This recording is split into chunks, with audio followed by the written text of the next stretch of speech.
déjeme avanzar en nuestra mesa de periodismo que ya está puesta, la supermesa de Supermartes, dice Rafael Gómez. Así es que ya estamos aquí puestos y saludo con el gusto de siempre a Arnoldo Cuellar. Arnoldo, buenas tardes. Buenas tardes, Julio. Buenas tardes, Temoris. Un gusto y saludos a la audiencia. Gracias, Temoris Greco. Buenas tardes. Hola, Julio. Arnoldo, ¿qué tal? ¿Cómo estás? Gracias, Temoris. Arnoldo, ¿qué pasó con Santiago Krill? ¿Era crónica de una declinación anunciada? ¿Era simplemente darle sabor al caldo? ¿El priismo hizo que modificaran el esquema de competencia en el Frente Amplio e hicieran declinar a Santiago Krill? ¿Cómo ves este tema, Arnoldo Cuellar? Bueno, con Santiago Krill pasó lo que siempre pasa, ¿no? Realmente no sé si haya alguien sorprendido, pero también pasó lo que aquí hemos dicho desde muy temprana hora, que esta es la construcción de una candidatura de diseño. Bueno, pues evidentemente ninguno de los 30 y tantos que aparecía en las listas originales, autopromovidos o manejados por las dirigencias de sus partidos o por intereses corporativos, pintaba nada bien, ¿no? Para crecer, para tener un impacto, para ser conocidos, etcétera.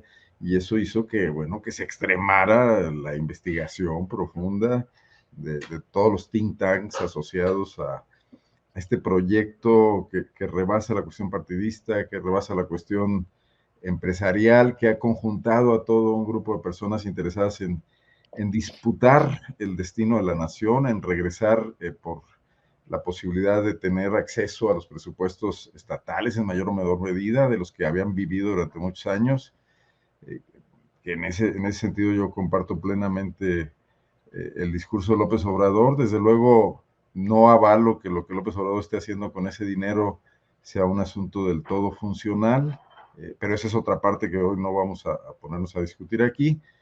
Pero bueno, sí, realizaron su chamba y debe haberles costado una lana sondear, investigar, ver quién podía crecer, meter amparos, etcétera, para lograr dar con Xóchitl Gálvez, no como lo que quieren presentarnos, la que es el gran descubrimiento, el fenómeno le llaman Xóchitl Gálvez, ¿no? Sino como quien podía dar un mejor rendimiento. Y frente a lo que se tenía, pues había que echar mano de eso con gran pragmatismo, y ver luego qué se podía lograr en el camino. Y entonces, pues la manera de ir ahí, me imagino que no son fáciles las reuniones del FAM, donde está Claudio X González, donde está Galito. Galito debe ser tramposísimo, va a traer cartas bajo la manga todo el tiempo, ¿no? Marco Cortés tampoco debe ser sencillo, pero han logrado más o menos ir caminando. Obviamente el PAN llegó con 2 finalistas porque es el partido que trae un capital electoral más amplio que el PRI. No podía ser que Enrique Lamadrid lo baja no por impopular o porque no pintara mucho, estaban exactamente al mismo nivel todos, sino porque no podían entrar 2. Y bueno, más vale una profesional como Beatriz Paredes, que se sabe atener a pactos políticos, que por algo ha sobrevivido en la política medio siglo, que una especie de outsider que no le acaban de dar el golpe, pero bueno, que además tampoco parece haber, no sé, logrado permear este discurso de joven tecnócrata que también quiere hacer cambios, pero de una manera más civilizada, que quiere respetar la iniciativa privada, pero que entiende que el país tiene una desigualdad, etcétera. Creo que ahí no logró armar un discurso, digamos, mercadotécnicamente eficiente. Y Beatriz recurriendo al viejo librito y además en espacios donde sabe cómo hacer las cosas, frente a auditorios, reflexivamente, etcétera, pues creo que le comió el mandado, ¿no? Pero bueno, los tiempos apuran y el experimento no está dando para mucho y el PAN andaba desorientado. Aquí en Guanajuato plantearon reunir 500,000 firmas para abrumar con el tema de ser el bastión anti-López Obradorista y no lo lograron. No han dado las cifras hasta este momento, pero se sabe que andaban entre un 20 y un 25% de lo que se habían planteado. La mitad era para Krill, la otra mitad era para Xóchitl. Entonces, hay que seguir presentando sorpresas mercadotécnicas, ¿no? Hay que seguir sacando temas para estar en las portadas, que no cuesta mucho trabajo estar en las portadas, porque los medios están dispuestos a dar en la portada cualquier cosa, ¿no? Ayer me llamaba la atención los comentarios de muchos analistas y comentócratas en el sentido del patriotismo, de Sí, la sí, altura de miras y la madurez sí, sí, del sí, hombre, que entonces, sí, ¿por qué no fue candidato si tiene todas sí, esas virtudes, no? sí, ¿Por qué sí, no? sí. Bueno, La clásica de por México y se sacrificó y tuvo la altura de miras. Dices, a ver, pareciera que están volcando una serie de adjetivos para finalmente eh, darle contexto a toda esta decisión, porque no Arnoldo. debe estar muy contento el tipo, Pues porque digo, no. es la tercera que le hacen, porque la presión fue mucha, y porque no está para dar una batalla de esas características, y no lo avalaban tampoco su muy aburrido Así es. discurso y presencia. Pero bueno, hoy las tenemos aquí en León, Julio, a las 7 de la noche, a las Ujú, sí, sí, finalistas, sí. en un foro. Vamos a ver qué pasa. Entiendo que los promotores empresariales todavía hace rato estaban regalando boletos porque no parecía haber así, no parecía un partido León-Guadalajara, de esos que se votan. Bien, Arnoldo. Gracias. Temoris Greco, ¿cómo ves el asunto? Finalmente, a pesar de su enjundia teatral, no con muy buenos resultados desde mi punto de vista, pero por lo menos Krill le puso enjundia dramática al asunto con una serie de acciones y de retórica y de acentos en su discurso. Bueno, pues ahora ya declina. ¿Cómo lo ves, Temoris Greco? ¿Es por la presión que puede significar el dinosaurismo disminuido del PRI y una candidata como Beatriz Paredes, cuyas glorias mayores pasaron hace mucho tiempo, Temoris Greco? Bueno, yo creo que Santiago Krill va a poder descansar porque eso de la comedia dramática o la tragicomedia, pues no se le da la verdad. Y se veía incómodo, se veía fuera de lugar, se veía forzado, entonces ya no va a tener que hacer esos shows, lo cual en su fuero interno debe estar agradeciendo. Pero pues aquí hay varias cosas, ¿no? Una es que el PAN que parecía estarlo controlando todo, que pactó las candidaturas del Estado de México y de Coahuila con el PRI para asegurarse la candidatura presidencial. El PAN que se sabe, el único partido pues todavía nacional de alguna forma, a pesar de sus derrotas, pues pueden tener gobiernos desde Yucatán hasta Aguascalientes y ya, bueno, ya el noroeste ya lo perdieron, pero sí llegan todavía a Chihuahua, ¿no? Todavía al norte. Entonces, ese es un partido que todavía se puede llamar nacional, mientras que pues sus aliados, o sea, el PRI, pues ya lo habíamos visto, ya es el PLI, el partido lagunero institucional, porque nada más gobiernan los estados de la laguna, que son Coahuila y Durango. Y, y, y fuera de eso, pues poco más, pero tiene estructura, que eso es una estructura que he visto el registro de militancias que se acaba de dar a conocer, pues parece que sí es bastante mayor que lo que puede movilizar a partir de estructura el propio PAN.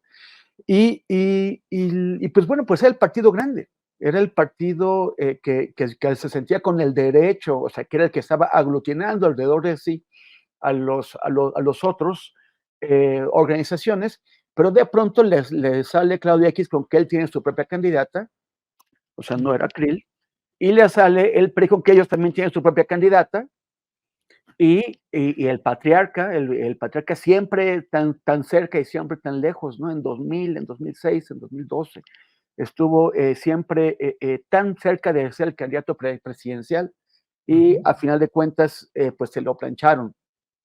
Entonces creo que es triste para el PAN darse cuenta de que todo eso no le alcanzó para poner candidato y que además que ha tenido que recurrir a estas maniobras de emergencia que además evidencian que no hay ideas. O sea, si Xochitl y Krill se hubieran puesto de acuerdo desde un principio tan amistosamente en que uno iba a declinar por la otra, en el caso de Cesario, pues lo hubieran dicho antes, no necesitaban ocultarlo.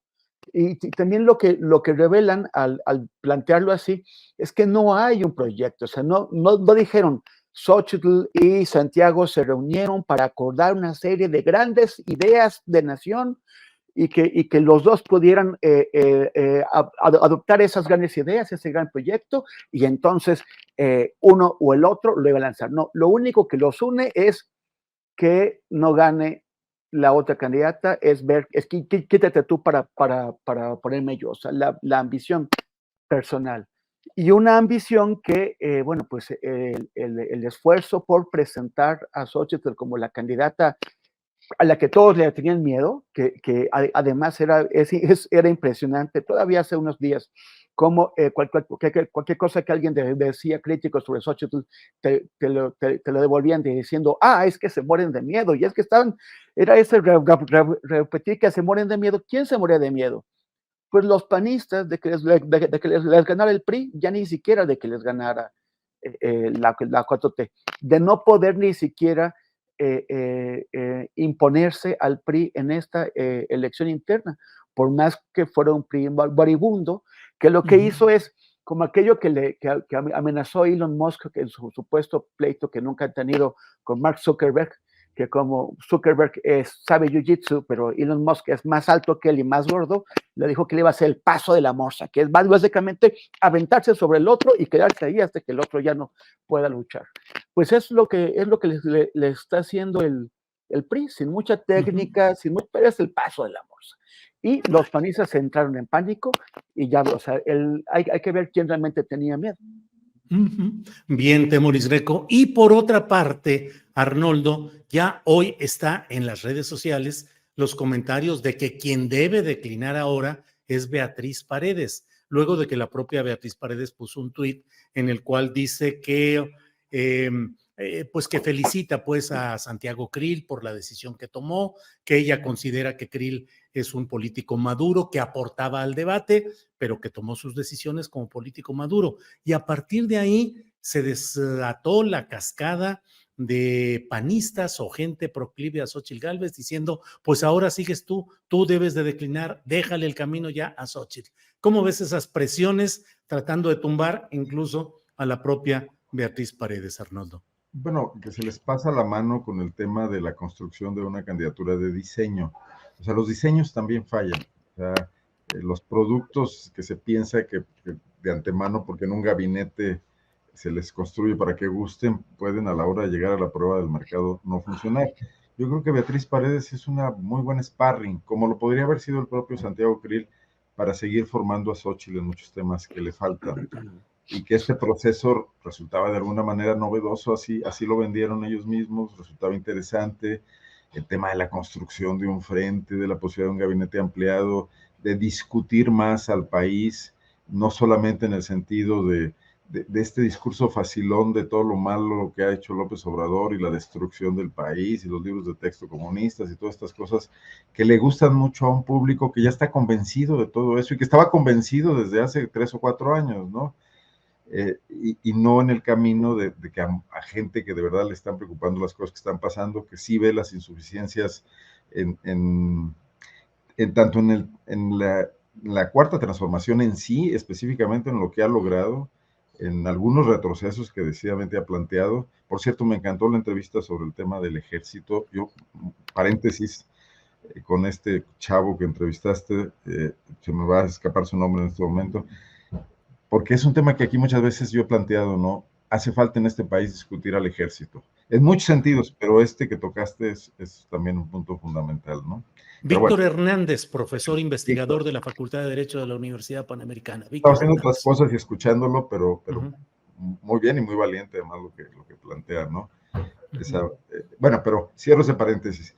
Entonces el tema es que, ¿qué va a plantear la candidatura? O sea, ahí está Xóchitl como mascarón de proa, como alguien que hay que admirar por su esfuerzo terrible y por su simplicidad y que quiere gustar a muchos públicos, lo cual siempre es complicado. Pero atrás unos señores, no señoras, haciendo el plan de gobierno y haciendo el plan de seguridad y todo, que le van a dar ya empaquetado para que ella solo lo recite. O sea, ¿cómo es eso? O sea, ¿dónde está la construcción de algo nuevo y diferente? ¿Por qué no puede ir Xóchitl a este debate, a otros y a una elección y ganarle a Beatriz Paredes y legitimarse aún más? ¿Por qué el ansia de la declinación, no? Me parece que están saboteando su propio intento de hacer algo distinto, no nada más de construir una figura para seguir alimentando una confrontación personalista, ¿no? vencer a Claudia, o etcétera, lo que sea. Entonces, pues lamentable, porque no deja de ser la misma óptica que hemos criticado en Morena. O sea, al final del día se trata de arañar un poco la posibilidad de que Claudia Sheinbaum no logre cuajar como una figura también nueva y una heredera de la 4T, sino que sea López Obrador el que la saque adelante, y desde la oposición también plantear que López Obrador es el enemigo público número uno de cualquier cosa que ellos quieran que se convierta este país, pero nadie discutiendo los verdaderos problemas reales que tenemos, y aunque sea algunos apuntes de por dónde se podrían enfrentar, ¿no? Entonces se está convirtiendo en un match de deporte extremo, violento, con sangre de por medio, bueno, figuradamente, con mucho sudor, no en un debate del país, sobre el país, ¿no? Y ninguno de los dos está contribuyendo, ¿no? Bien, Arnoldo, gracias. Bueno, vamos con Temoris Greco. Temoris, ¿qué opinas acerca de este tema, de lo que está sucediendo con las presiones contra Beatriz Paredes, de que pretenden pues que se le quede el escenario limpiecito a Xóchitl Gálvez? Temoris, por favor. Oye, ¿se asomó Arturo o yo aluciné? A ver, espérame. No, sí como se que asomó. quiso. A ver, ya está por ahí. Lo a que ver. estábamos diciendo y se fue corriendo. Arturo, ¿llegaste y te fuiste o qué pasó? No, Arturo? no, aquí estoy, pero pues quién sabe ahí la producción. Entro y salgo. Bueno, pero acabas de llegar. Sí, hace unos minutos escuché sí. gran parte del comentario de Arnoldo, y como siempre, pues con mucho gusto de saludarlos. Una disculpa por el retraso. Saludos, como siempre. Bien, gracias. Temoris, por favor, sobre el tema de Beatriz Paredes y las presiones que tratan de sacarla del escenario. Por favor, Temoris. Oye, bueno, recuperando lo que acaba de decir alguien en el chat, o sea, sobre eso de que Beatriz como sparring, pues aguas, porque a veces los sparrings acaban noqueando al campeón, en este caso la sparring a la campeona, pero cuidado. Y otra cosa que es interesante es este perfil, o sea, ya lo hemos un poquito comentado antes, pero o sea, hay 3 candidatas a la presidencia. O sea, en la contienda oficialmente, todavía incluyendo a Krill, había 9 personas candidatas, de las cuales 3 eran mujeres y 6 hombres. Pero como va pintando, quienes están al frente son las 3 mujeres, y los 6 hombres se quedaron atrás. Eso debe también de decir algo del clima, de la atmósfera que hay en México, en cuanto a la posibilidad de que una mujer ocupe la presidencia. Yo siempre he sostenido que ese país ya estaba listo para ello. Había personas que me decían que no. A mí me parece que va quedando claro. Y también el perfil que asumen, porque las 3 se reclaman de izquierda. O sea, hay una disputa que nunca hubiéramos podido imaginar en México, tener a las 3 personas punteras siendo mujeres y además diciéndose de izquierda. Beatriz, que siempre ha estado en todo tipo de foros internacionales, presentándose como una persona de izquierda, como parte del ala socialdemócrata o izquierdista del PRI.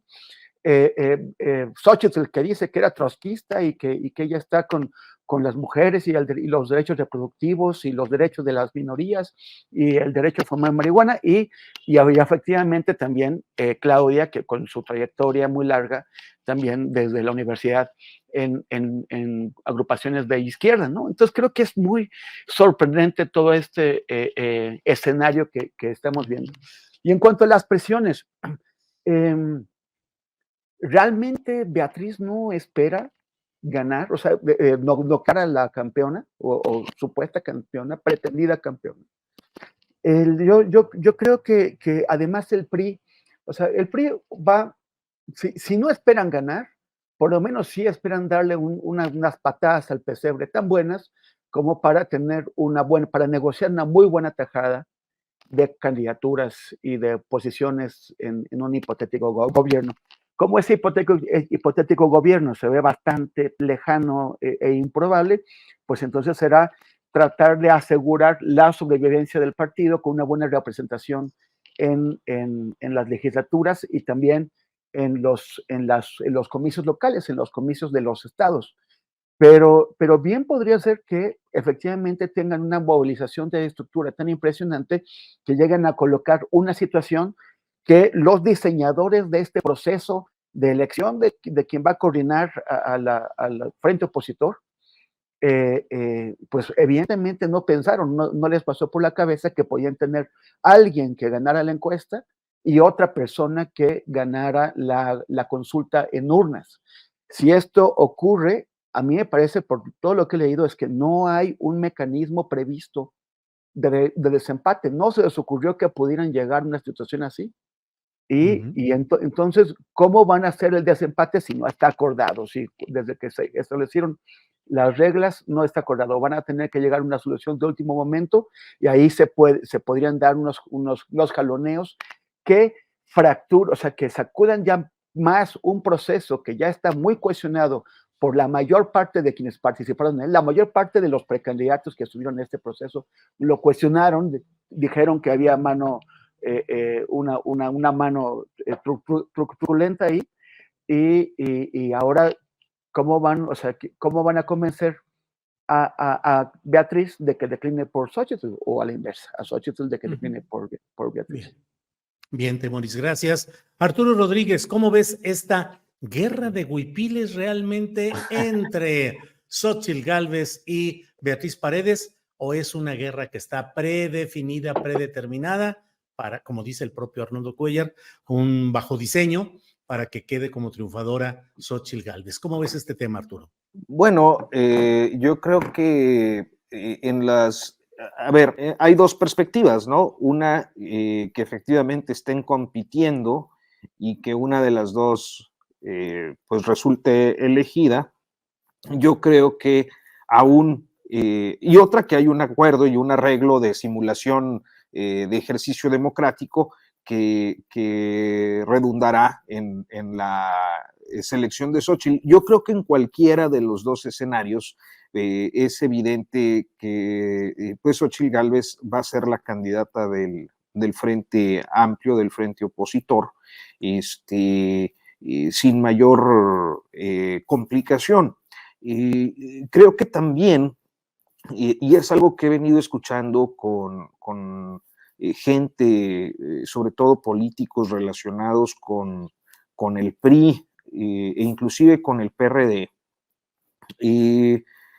que tienen, y es una coincidencia más o menos generalizada, la convicción de que si bien Beatriz Paredes es una política más preparada, experimentada, con además una trayectoria en la que, si bien se le cuestiona la tibieza de algunos momentos, también pues se puede decir en su desahogo que no tiene algún escándalo de corrupción destacado, que no ha sido una persona que se caracterice por el dispendio y el derroche, que viene de una formación política ciertamente identificada con el ala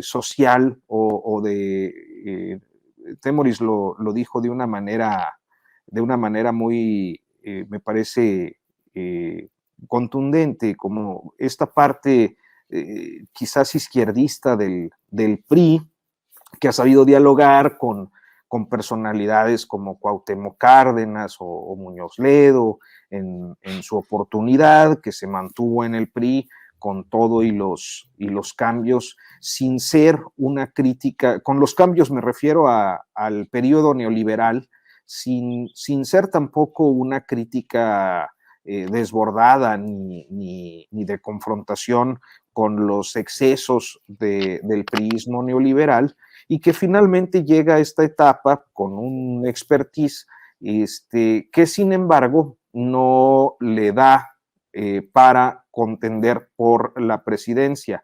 Es decir, el comentario generalizado es que, para ser muy concreto y en resumen, que Beatriz Paredes es un mejor perfil político, pero Xóchitl Gálvez es más competitiva. Y yo creo que es un momento en el que el Frente Amplio y quienes simpatizan o militan dentro de los partidos del Frente Amplio, o en las filas indeterminadas, insondables del anti-López Obradorismo, hay una convicción y una percepción, construida o no, real o no, de que Xóchitl es más competitiva, y me parece que va a ser la candidata.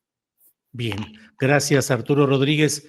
Arnoldo Cuéllar, entre otros temas, ha habido una declaración muy especial de la propia Xóchitl Gálvez, quien luego de reunirse con empresarios de Quintana Roo, es una nota que está publicada ayer en la OEM, en la Organización Editorial Mexicana, dice, quizá el atractivo mío es que no tengo una militancia en concreto en un partido, dice Xóchitl Gálvez. Soy ingobernable y sí invitaría a Marcelo Ebrard a sumarse porque parece que le están jugando chueco.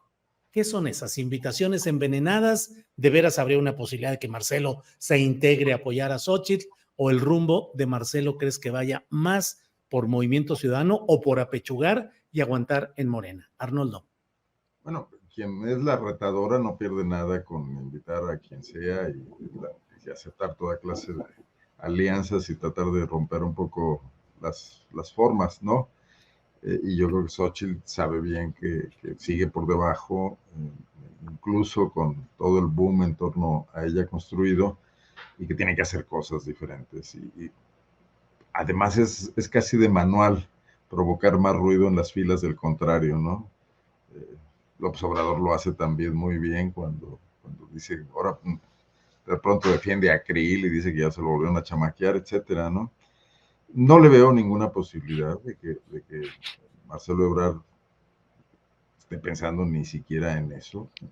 En todo caso, es más, políticamente como hipótesis, es más interesante o productivo o provocador pensar en la confluencia con Movimiento Ciudadano. O sea, al final del día, la crisis de los partidos está rompiendo totalmente a PAN, PRI, ya el PRD, insisto, no perdamos el tiempo hablando de eso, y ya lo perdí diciendo esto, y Morena no deja de ser un frente que no está al 100% cohesionado y cuyo gran punto de unión, que es Andrés Manuel López Obrador, pues tiene una fecha de caducidad, ¿no?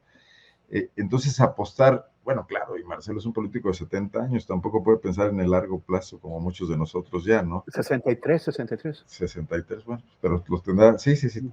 Gracias por la corrección. Es casi de mi edad, mano. Yo diciendo aquí no. Bueno, pero la política del futuro en México está muy abierta. Está abierta a la creatividad, no precisamente esta que Xóchitl quiere hacernos pasar por tal, ¿no? Sino por otro tipo de cosas. O sea, un partido que ya cuenta con un capital político como las dos sociedades más industrializadas del país, que también ya vivió el panismo y que lo dejó atrás y que está buscando opciones con clases empresariales más dispuestas a meterse a la política y a meterle recursos, y con políticos carismáticos y que puedan traer su propio capital. Creo que ahí podría construir algo mucho más que ir al dolor de cabeza de lidiar no con Xóchitl, sino con Alito y con Marco, ¿no? Incluso con un Claudio X González, cuando Marcelo puede sentarse con los patrones de Claudio X González. Entonces, no le veo ningún sentido a la invitación. Es una anécdota del día y bueno, pues no pasa de ser una ligera provocación, ¿no? Bien, Arnoldo. Temoris Greco, ¿qué onda con Claudia Sheinbaum? Suavecito, caminando rumbo a su destino, parece ya predeterminado, no ha caído en provocaciones, no le ha entrado al debate, ha aguantado vara con algunas cosas que ha señalado Marcelo Ebrard. ¿Cómo ves el camino, el sendero de Claudia, Temoris? Yo creo que, o sea, como calladita se ve más bonita, ¿no? En el sentido de que no patee las cosas, de que no genere, o sea, es el que tiene que armarla de bronca aquí es Marcelo, porque es el que va debajo. Claudia lo que necesita es conservar su delantera. ¿Y para qué se va a meter en problemas? Por ejemplo, ¿para qué le va a contestar a Marcelo si una contestación a Marcelo sería tal vez, o sea, si en la duda de si Marcelo se saldría o no, una contestación a Marcelo, una mala contestación, podría justificar una ruptura, un rompimiento de Marcelo. Sería mejor que, o sea, que ni contestar no meterse. Y también, yo, si fuera Claudia, les diría a todos mis simpatizantes que no tengan iniciativas que pues provoquen, por ejemplo, nuevos arrebatos por parte de Marcelo Ebrard o de cualquier otro candidato. O sea, ella tiene que cuidar su delantera, tiene que cuidar su ventaja. Entonces, como que no veo por qué tendría que entrar en confrontaciones ni hacer nada que la pusiera en peligro. Y los otros aspirantes, o sea, bueno, Marcelo necesita crecer de alguna forma para también quedar en mejores condiciones de negociación, como Adán Augusto. Noroña ya ganó lo que podía ganar. Noroña ya alcanzó una presencia que hace solamente unas semanas antes de que fuera incluido entre las corcholatas no tenía. Entonces a mí me parece que él es uno de los que más ha ganado con esta campaña. Y pues Velasco está ahí nada más para representar al verde, aunque ya el verde ya le dio su apoyo a Claudia Sheinbaum. Pero bueno, yo en el caso de Claudia, mientras menos dé pie a que haya problemas, a que haya impugnaciones, mejor. Bien, Temoris. Arturo Rodríguez, Temoris Greco dice que ya no se llama PRI, Partido Revolucionario Institucional, sino Partido Lagunero Institucional. Y el señor Temoris, querido Arturo, quiere ubicar la laguna, que Eso como bien cala. sabemos, sí, es Torreón, Gómez Palacio, Lerdo, y de otro lado está Saltillo, es otra república, otro ambiente, y del otro lado está la ciudad de Durango, que también es otro asunto. Pero Arturo, si quieres responder a ese tema. Perdón por ser tan brutalmente ofensivo, lo siento. Lo hizo porque no estaba Arturo. Claro, porque no estaba Arturo. No, sí, ya había visto sus provocaciones tuiteras al respecto.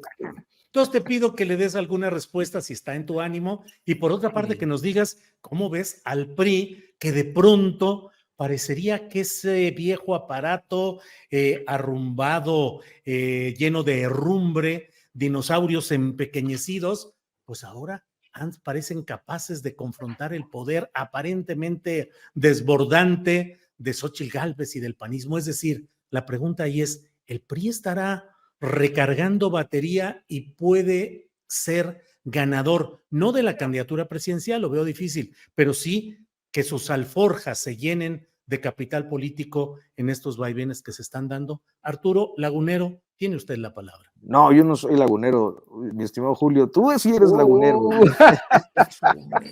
Ya empezó aquí la bronca, sí es cierto. Híjole. Tú eres de Saltillo. Sí, es cierto, aquí ya entraron las broncas gruesas. Bueno, aquí pero ayúdanos como tanto, coahuilense, Arturo. Sería tanto como decirle a Arnoldo Cuellar que es de Guanajuato capital. O de Lagos de Moreno, ¿no? Es lo mismo ahí. Sabía que iba a decir eso. No saben, sí, bueno. A Temoris no le podemos decir nada porque es un ciudadano del mundo. Sí, es ciudadano del mundo. Todos me caen bien. Itinerante. Arturo, ¿cómo ves pues al PRI dinosaurico dejando de un lado estos asuntos laguneros y saltillenses? Arturo. Sí, es que no deja de ser interesante cómo lo plantea Temoris, porque efectivamente, pues, aunque la laguna no es todo Coahuila y ni la laguna es todo Durango, sí es evidente que el PRI, pues, solo conserva la franja Durango-Coahuila, ¿no? Es el último bastión priista donde hay dos gobernadores emanados del PRI. Entonces creo que no deja aunque geográficamente impreciso, me parece que simbólicamente ilustrativo. En el caso de lo que me planteas, Julio, mira, yo creo que a veces es necesario observar que la 4T, o lo que solemos identificar así para referirnos a Morena, PT y ahora Partido Verde, en su oportunidad Partido Encuentro Social, o Solidario, no me acuerdo, ya extinto, tiene la dificultad, entre otras cosas, de tener efectivamente un presidente de la República con una amplísima aprobación, con una altísima popularidad. La ha mantenido ya hasta este quinto año de gobierno. Es algo un tanto inusual en un gobernante contemporáneo. Casi siempre, pues para el segundo, tercer año, cuarto año, empieza a haber una calificación negativa, o una disminución de su popularidad casi desde el primer año, y es consistente. En este caso no ha sido así, es un presidente muy consolidado, pero no todos los gobiernos estatales o municipales de Morena son buenos gobiernos, o de la 4T, entendida así como un conjunto de expresiones, o como un movimiento, como le gusta decir al presidente López Obrador. Yo pienso que hay casos en los que los malos gobiernos llevan al reposicionamiento, por una parte, de actores priistas que pueden tener una mejor percepción ciudadana en sus lugares de origen, o bien a malos gobiernos que derivan de la adopción de la 4T de muchos priistas y panistas e inclusive perredistas, que es un paso más natural el de los perredistas a Morena, sobre todo entre 17 y 19, pero que a final de cuentas terminan siendo lo mismo, más de lo mismo, gobiernos en los que se han integrado políticos del pasado, abusivos, algunos casos muy notorios de gente que acusa desde la izquierda el arribo a través de Morena de personalidades que fueron protagonistas o actores activos en los procesos represivos locales. Yo, por ejemplo, a propósito de La Laguna, estaba estoy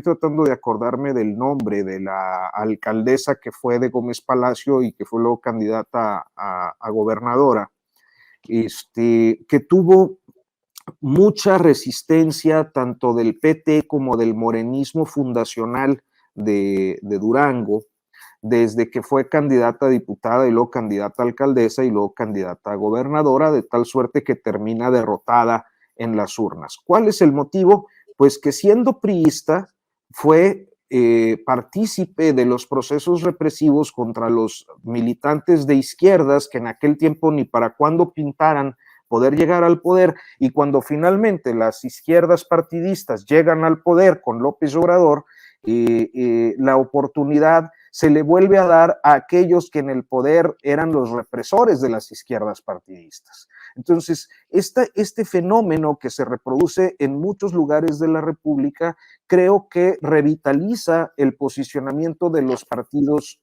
históricos, como lo son el PRI, el PAN y el PRD, en diferentes regiones. Que el candidato de la 4T o la candidata de la 4T tiene en este momento, y creo que conservará, por lo que alcanzo yo a observar en mi modesta percepción de las cosas, las posibilidades de triunfo, no me queda duda. Lo que sí creo es que en los ámbitos locales hay una lógica política y social diferente, en la que los priistas pueden volver por sus fueros y los panistas, y eso es también parte de una dinámica democrática que se inscribe en este contexto de contradicciones a las que me refiero. Gracias, Arturo.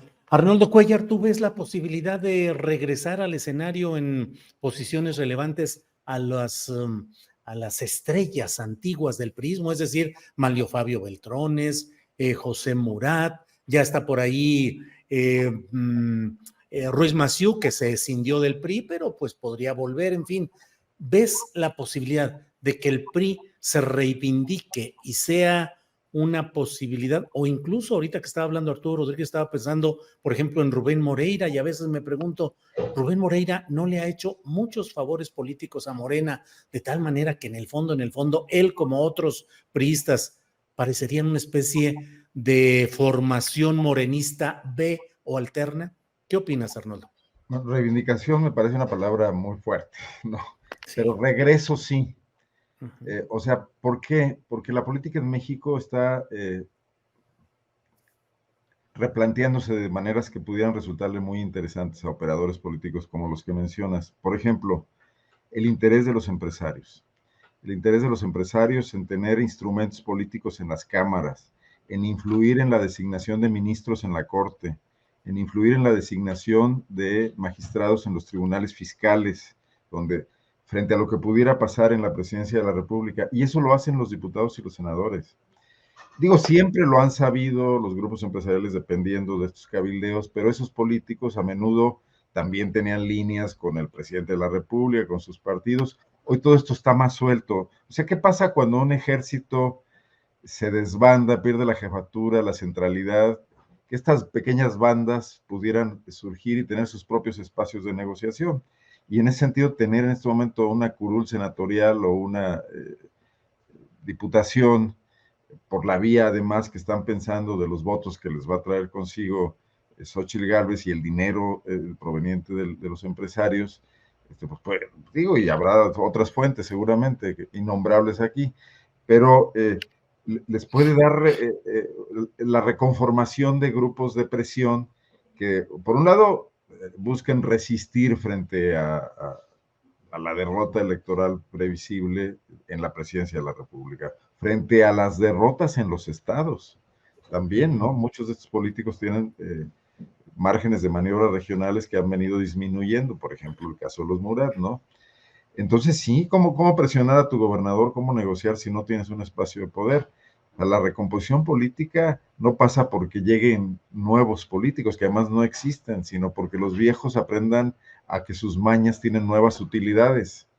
Y a lo mejor hasta darse una lavada de cara con el tema de este entusiasmo de esa sociedad civil que pues hoy se muestra tan con pies de barro, ¿no? Tan ligada al poder, tan dependiente del poder, y que pues, también necesita espacios de maniobra, porque recuerden que ahí hay recurso público para sostener muchas cuestiones, desde universidades, centros de investigación, ONGs, ¿no? O estos espacios que sí tienen su utilidad, desde luego, de órganos de control de las propias políticas de eficiencia del Estado, de institutos de transparencia, procuradurías de derechos humanos, etcétera, pero que también tienen desde luego una utilidad política y también van políticos a ellos y también tienen presupuesto y también hacen contrataciones públicas y también tienen nóminas, etcétera. Entonces, esta disputa por el Estado, que es parte un poco de mi crítica central a la Cuarta Transformación, que es el hecho de no haber gobernado al gobierno, ¿no? De haber dejado que en el gobierno persistan muchas de estas lealtades políticas al pasado, ¿no? O simple y sencillamente piratas y corruptos que tienen la manera de seguir haciendo negocio ante la incompetencia del control gubernamental que pudiera ejercer la Cuarta Transformación, donde vemos, por ejemplo, al secretario de la Función Pública, ¿no? No es un hombre con mucha actividad política, cuando el presidente lo cita ahí aparece, pero tendría que ser una punta de lanza de la recomposición del servicio civil, de la transformación de la burocracia mexicana. Uno, para dotarla de eficiencia, la que le quitaron los neoliberales y la corrompieron, pero que de alguna manera hacía que fluyeran las decisiones en cualquier sentido. Y otro, para ir formando una nueva clase civil en el servicio de carrera que pudiera responder mejor a una nueva lógica, sea hasta política, ideológica o hasta sencillamente de eficacia y de honestidad, como es el discurso del presidente, ¿no? Entonces, sí los veo de regreso, definitivamente. Bien, Arnoldo, gracias. Temoris Cuellar, creo que te toca este tema. Mira, ¿cómo va dándose el proceso político electoral de México rumbo a la sucesión presidencial a la luz de lo que está pasando, por ejemplo, en Ecuador, en Guatemala, en España? Ecuador, donde finalmente gana una opción relacionada con el correísmo, con la izquierda o el progresismo de Rafael Correa, pero va a una segunda vuelta donde podría pues haber una alianza de los otros grupos contra el correísmo. Guatemala con un triunfo interesante del progresismo y España, donde el rey Juan Carlos ha recibido hoy al líder del Partido Popular de la derecha, Núñez Feijóo, para que forme gobierno, pero parece que no lo va a poder por una serie de aritméticas electorales muy especiales. Pero a la luz de esto, te pregunto, Temoris, que hay que aprender, que hay que rechazar, que hay que consolidar en el proceso mexicano a la luz de lo que va pasando en estos escenarios, Temoris. Bueno, a mí me parece que hay un debilitamiento grave de la democracia liberal en el hemisferio occidental. La democracia liberal no ha resuelto muchos de los problemas, no ha cumplido sus promesas, la desigualdad se sigue extendiendo, el neoliberalismo está haciendo agua por todos lados, pero tampoco es reemplazado por nadie. O sea, los mecanismos que fueron construidos para mantener en pie el neoliberalismo siguen teniendo la fuerza para sostenerlo, pero sin que eso signifique que haya un respaldo popular, no hay un convencimiento. Incluso muchos que siguen sosteniendo esquemas neoliberales mantienen un discurso como si no lo fueran, cuando en realidad está ahí. Y en ese descontento que hay con la democracia liberal que no ha funcionado, que no ha cumplido sus promesas, se traduce también en un descontento con los esquemas tradicionales de partido, que México era una anomalía, una especie de anomalía de 2 partidos y medio o un poquito más, que en donde no había una clara división izquierdas o derechas. Normalmente en Estados Unidos, pues ya sabemos que hay republicanos y demócratas, y en los partidos europeos siempre había bloques muy bien definidos. Aquí no los había. Pero en general todos esos esquemas tradicionales de los partidos están en cuestionamiento ahora. Y la cuestión es quién recoge el voto del descontento. En Europa, lamentablemente, el voto del descontento está siendo mejor recogido por las extremas derechas. España en algún momento parecía que Unidas Podemos, o antes Podemos, estaba recogiendo ese voto, pero incluso con sus nuevas reconfiguraciones como Sumar. No, le está costando mucho trabajo, ha perdido espacio. Y lo mismo vimos, también con indefiniciones como el Movimiento 5 Estrellas en Italia, que primero empezó como una especie de grupo antisistema medio de izquierdas y al final acabaron apoyando a Berlusconi y hicieron un desastre. Allá las extremas derechas están creciendo muchísimo en Francia, en Italia. En Vox, el Partido Popular parece que está logrando contener la emergencia de la extrema derecha, que es Vox, pero al mismo tiempo al PP le ha costado tener la capacidad de maniobra para lograr gobierno. En otro momento, el PP, con el caudal de votos que ahora tuvieron juntos PP y Vox, hubiera podido negociar sin ningún problema con los nacionalistas, con los conservadores de Euskadi y de Cataluña y otros más chiquitos. Pero ahora no puede porque el PP es antitético con esos grupos. Entonces está forzando que se vayan del otro lado y facilitando un gobierno de los socialistas. Entonces eso es un problema que tiene el PP. Pero sin embargo sí siguen creciendo ahí. Y en América Latina pues va en Francia, en Argentina ya vemos que hay un lío porque salió Milei de atrás y puso en jaque el bipartidismo o no bipartidismo, pero los dos grandes bloques. En Chile ha crecido un montón la extrema derecha. En Brasil ya pasaron por ahí, pero entonces está esa búsqueda por cómo catalizar el descontento de la gente, y el problema es que una cosa es llevar en un proceso electoral el descontento de la gente a que voten por ti, y otra cosa es darle soluciones a la hora de gobernar, porque el neoliberalismo sigue en pie, sigue sosteniéndose y sigue acentuándose esos procesos de desigualdad que hieren tanto. Lo que vemos en Guatemala es un voto fundamentalmente antisistema. lo que vemos en Ecuador también de alguna forma puede ser interpretado como voto antisistema.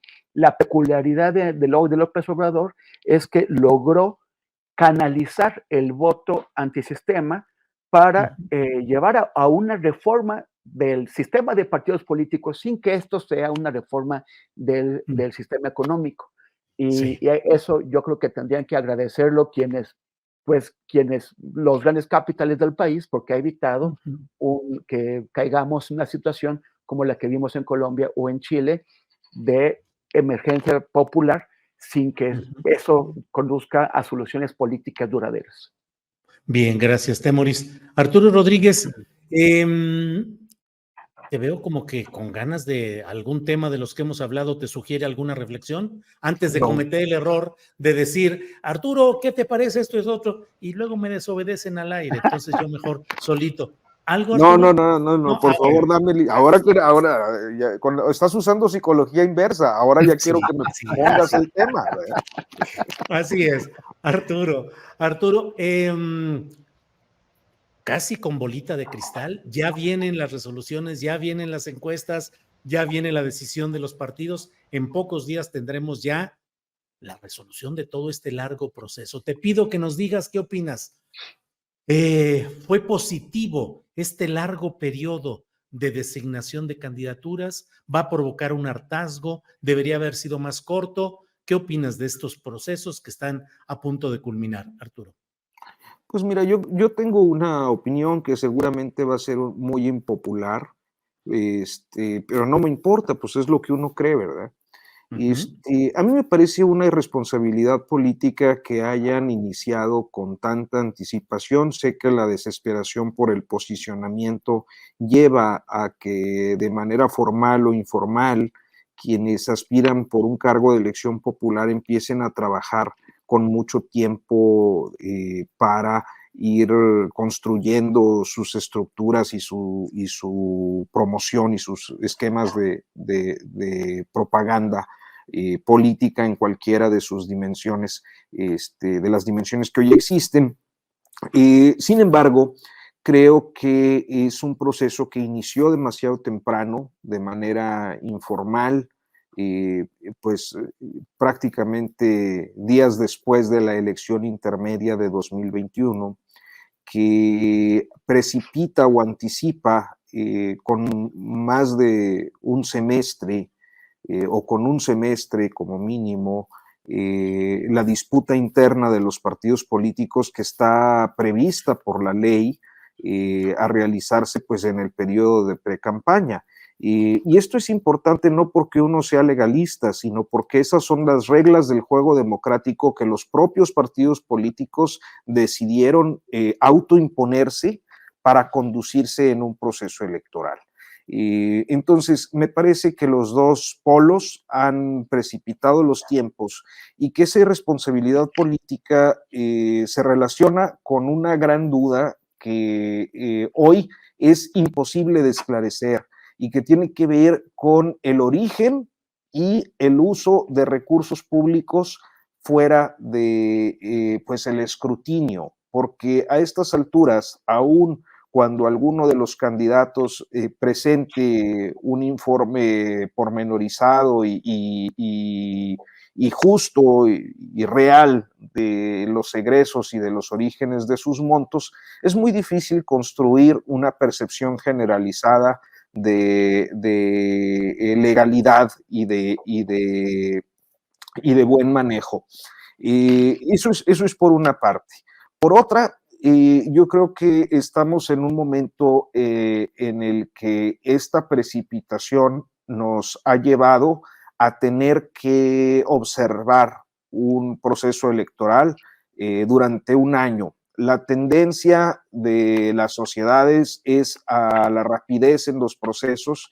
Esa rapidez en los procesos también tiene que ver con el ejercicio de los recursos y con la efectividad de los procesos políticos, lo que había llevado y ha llevado en México y en otras democracias a reducir los tiempos de proselitismo.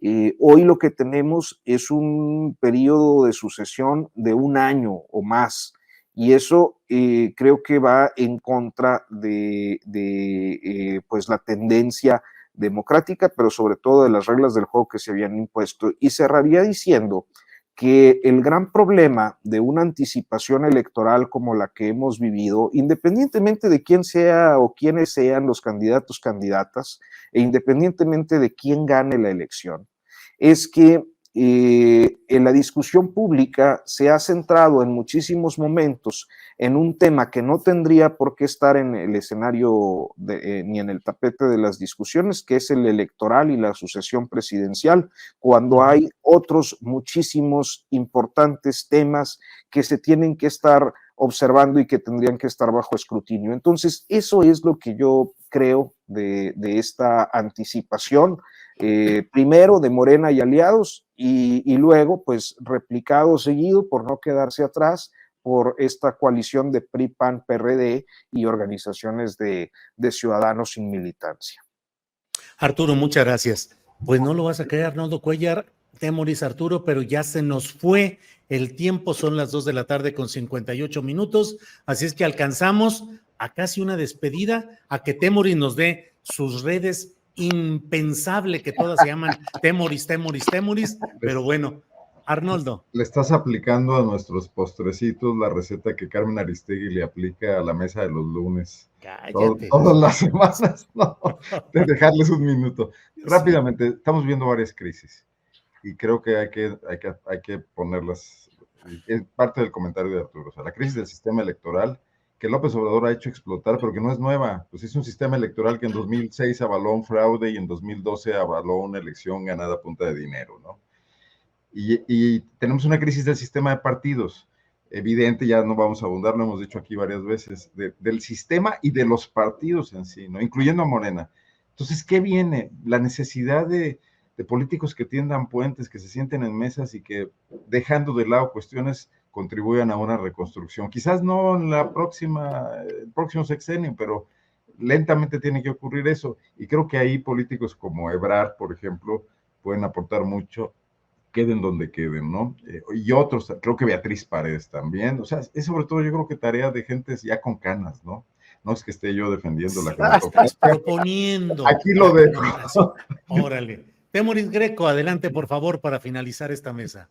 Gracias, pues a mí me preocupa lo que ocurrió en Chiapas. Este tema de que convirtieron, o sea, la educación es muy importante y tiene que ser debatida por todos, pero el debate sobre los libros del texto es no solamente superficial, están diciendo, oye, hubo un errorcito acá, cuando uno está yendo a un análisis de fondo de qué es lo que significan, sino que lo han convertido en materia de disputa electoral, o sea, en munición política. Y eso es muy peligroso, porque además en un país en donde tan violento, en donde las cosas de pronto se llevan a un extremo.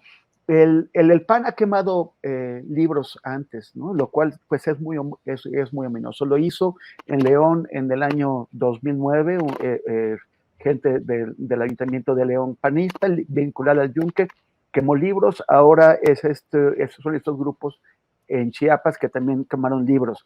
Y no solamente es lo grave de estar quemando libros y de con estos debates tan irracionales, porque no hay una racionalidad educativa, todo está sujeto a las urgencias electorales, que se puede llegar a generar conflictos todavía más graves.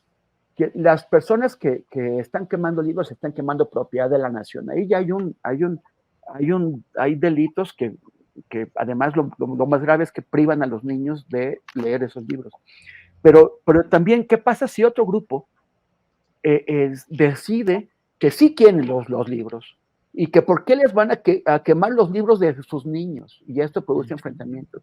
Además, hay una cuestión que parece aquí de carácter religioso, porque el grupo que lo quemó se identifica con los evangélicos. Entonces, ¿qué pasa si unos católicos, que ya de por sí bastante sangre ha corrido entre católicos y evangélicos en Chiapas, si unos católicos también se lo toman aquí como un argumento de disputa entre ellos, o entre partidos políticos, unos de Morena o otros del PRI-PAN, que están quemando libros, y entonces es muy grave, y a mí me parece que no puede seguirse cometiendo la responsabilidad de manejar el tema educativo, el tema de los libros de texto como armas electorales.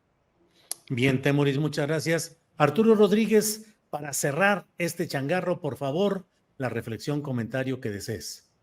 No, bueno, nada más, sí me parece interesante que estamos observando fenómenos políticos similares o fenomenologías políticas similares en otros países del continente, algunos con pues con un registro de violencia tremendo, ¿no? Y como yo siempre lo he dicho, el problema de la violencia política es que cancela la posibilidad de una democracia real.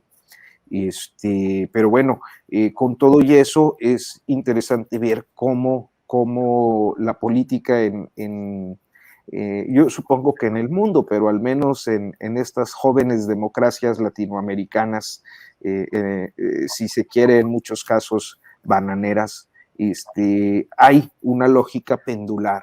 Y yo creo que esa lógica pendular atiende a los resultados que ofrecen unos gobiernos y otros, y que al menos en esta incipiente situación de participación ciudadana, en esta participación ciudadana todavía inmadura, desbordada, etcétera, que se ha cultivado en los últimos años, estamos observando que hay votos de castigo.